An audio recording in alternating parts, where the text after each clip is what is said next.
चलिए शुरू करते हैं। सवाल नंबर 6, यदि a प्लस बी एक्स अपान में a माइनस बी एक्स, फिर इक्वल टू में दिया b plus c x b minus c x, फिर c प्लस डी एक्स बटे में c माइनस डी एक्स, फिर वो टर्म कंडीशन दिया है हो तो दिखाइए कि ए बी सी डी गुणोत्तर श्रेणी में है। तो एक चीज आप ध्यान देंगे कि यदि a b c d in GP तो क्या क्या हो सकता है।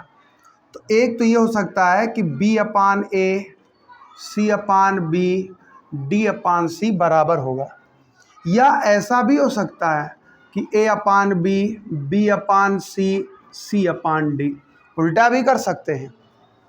ठीक है, तो अगर ये कंडीशन फॉलो हो रहा है तब भी हम कह देंगे ए बी सी डी क्या है जीपी में, और अगर ये कंडीशन फॉलो हो रहा है तब भी हम कहेंगे ए बी सी डी में। एक और चीज़ देख लीजिए, अगर बेटा कहीं पे दिया है a बटा बी बराबर सी बटा डी, तो एक नियम होता है जिसको हम कहते हैं योगांतर अनुपात का नियम। योगांतर अनुपात का नियम, देखिए ये सब चीज़ें हम लोग 10th स्टैंडर्ड में पढ़े थे। हम लोगों के समय में 10th स्टैंडर्ड में ही योगांतर अनुपात के अच्छे खासे सवाल ट्रिग्नोमेट्रिक में रहते थे, लेकिन अब नहीं है। क्यों नहीं है? क्योंकि अब आप समझ सकते हैं कि पढ़ाई का स्तर और सिलेबस का स्तर कैसा कर दिया गया है। आप जानते हैं कि मेडिकल इंजीनियरिंग में जो सिलेबस है वो 10th और 12th में नहीं है, और जो 10th और 12th में सिलेबस है वो आपका मेडिकल इंजीनियरिंग में भी नहीं है। तो दोनों में इतना गैप कर दिया है कि अगर आप हाई स्कूल इंटर में 99% नंबर भी लाते हैं तब भी आपका इंजीनियरिंग और मेडिकल में नहीं होगा। ठीक, अगर आप यहाँ पे कितना भी अच्छा परफॉर्म कर दें तब भी आपका मेडिकल इंजीनियरिंग में नहीं होगा। आपको रुकना पड़ेगा, आपको तैयारी करनी पड़ेगी, कोचिंग इंस्टीट्यूट ज्वाइन करना पड़ेगा, उसके बाद ही आप सेलेक्ट हो सकते हैं। तो ये सरकार जाने, शिक्षा जगत जाने, हम लोगों से क्या मतलब। हम लोग तो शिक्षक हैं, जो दिया जाएगा वही हम आपको परोसेंगे। तो चलिए परोसने जा रहे हैं। योगांतर अनुपात का नियम ये कहता है बेटा कि योग करो अंतर करो। यहाँ ए ऊपर है, बी क्या है नीचे, तो जो नीचे वाला होता है वो एक बार जुड़ता है एक बार घटता है, मतलब ए प्लस बी और फिर ए माइनस, यहाँ भी वही करेंगे सी प्लस डी और सी माइनस। ये होता है योगांतर अनुपात का नियम। जहां जैसी सुविधा लगती है हम लोग इसका इस्तेमाल कर देंगे। अब आ जाते हैं अपने सवाल पे। ठीक है, ये सारी चीजें हमको आनी चाहिए, इसीलिए आपको पहले हम बता दे रहे हैं। अब सवाल देखिए, सवाल में कह रहा है कि a प्लस बी एक्स और बटे में दिया है a minus b x, b plus c x, b minus c x, c plus d x और बटे में दिया है सी माइनस डी एक्स। एक साथ तीन पक्ष लेके आप चल रहे हो तो सारी प्रक्रिया एक साथ होंगी। हम लोग पहला काम करते हैं योगांतर अनुपात के नियम से। योगांतर अनुपात के नियम से। योगांतर अनुपात का नियम क्या कहता है? नीचे वाले को एक बार ऊपर जोड़ो फिर एक बार नीचे ले जाके घटाओ। इसका मतलब है a प्लस बी एक्स पहले से, इसमें जुड़ेगा a माइनस बी एक्स और फिर बटे में a प्लस बी एक्स आ जाएगा और यही वाला फिर घट जाएगा, बराबर। यहाँ भी वही काम, b प्लस सी एक्स और फिर b माइनस सी एक्स और फिर बटे में b प्लस सी एक्स और फिर b माइनस सी एक्स और फिर बराबर ले रहे हैं, अभी ये वाला बाकी है, तो हो जाएगा c प्लस डी एक्स और c माइनस डी एक्स और फिर बटे में c प्लस डी एक्स और फिर माइनस होगा c माइनस डी एक्स। अब ब्रैकेट हटा दीजिए तो यहाँ आ जाएगा a plus b x plus a minus b x. नीचे देखिए a plus b x, minus अंदर ले जाओ तो हो जाएगा minus a plus b x. यहाँ आप देखो b plus c x plus b minus c x, b plus c x minus b plus c x.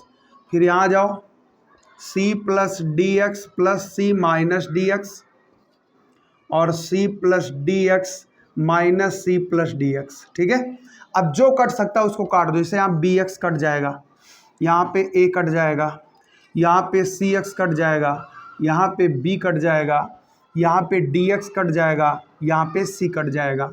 ऊपर वाले को अगर आप ध्यान से देखें तो यहाँ 2a आएगा और यहाँ 2bx आएगा, यहाँ 2b आएगा, यहाँ पे 2cx आएगा, यहाँ पे 2c आएगा, यहाँ पे 2dx आएगा। एक बार देख लो।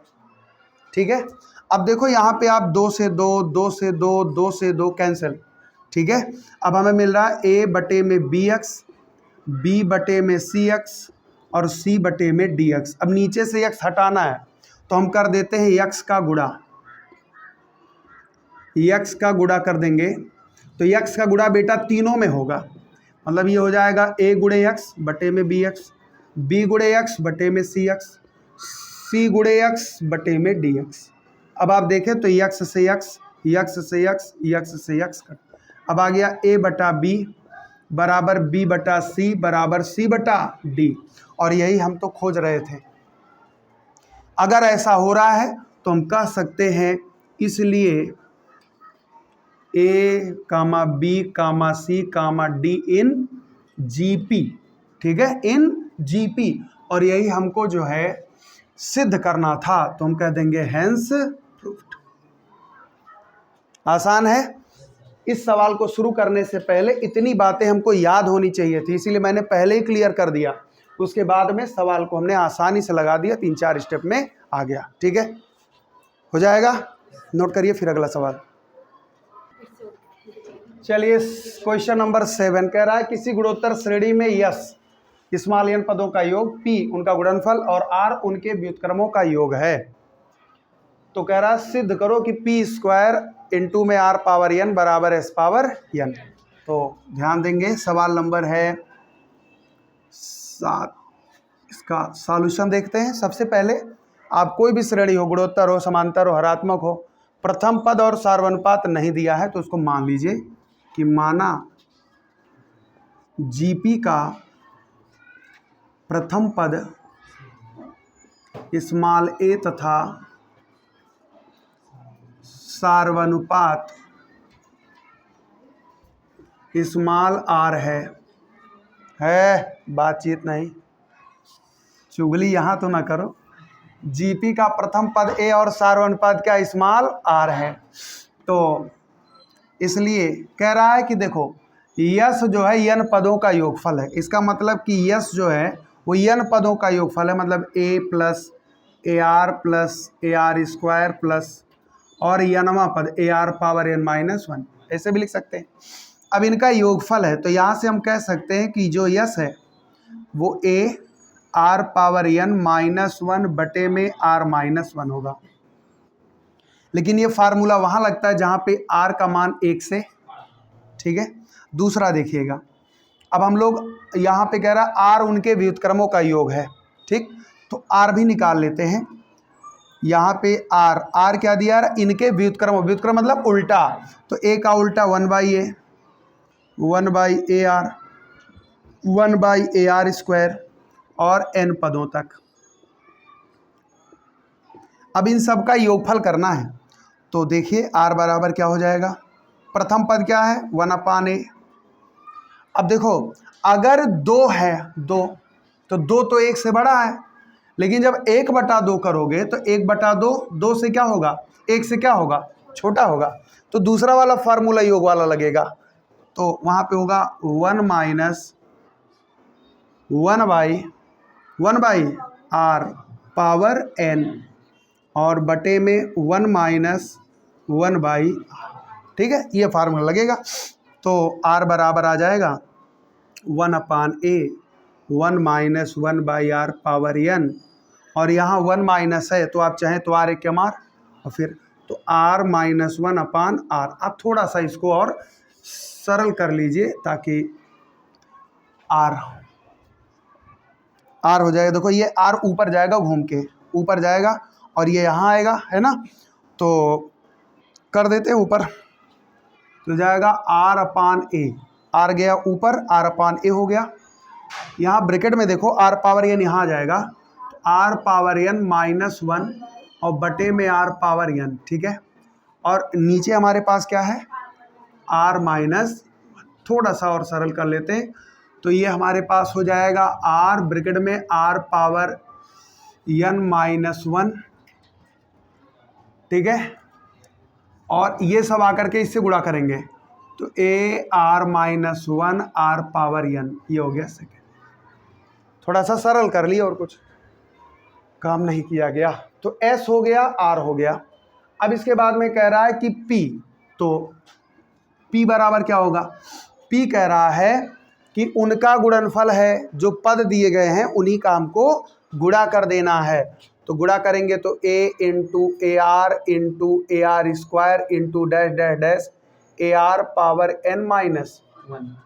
अब आप बताइए a कितनी बार आया है, n बार आया है, तो a का n बार गुणा करेंगे तो a पावर, और r कितनी बार आया है, यहाँ देखो r के पावर में 1, r के पावर में 2, और आप जानते हैं अगर आधार समान है तो घातें, तो यहाँ हो जाएगा r पावर 1 + 2 + 3 + 4 प्लस, और ये कहाँ तक जाएगा, n-1 तक जाएगा।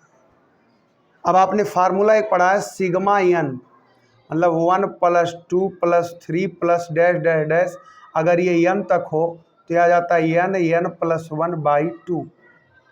ये तो फार्मूला पढ़े हो।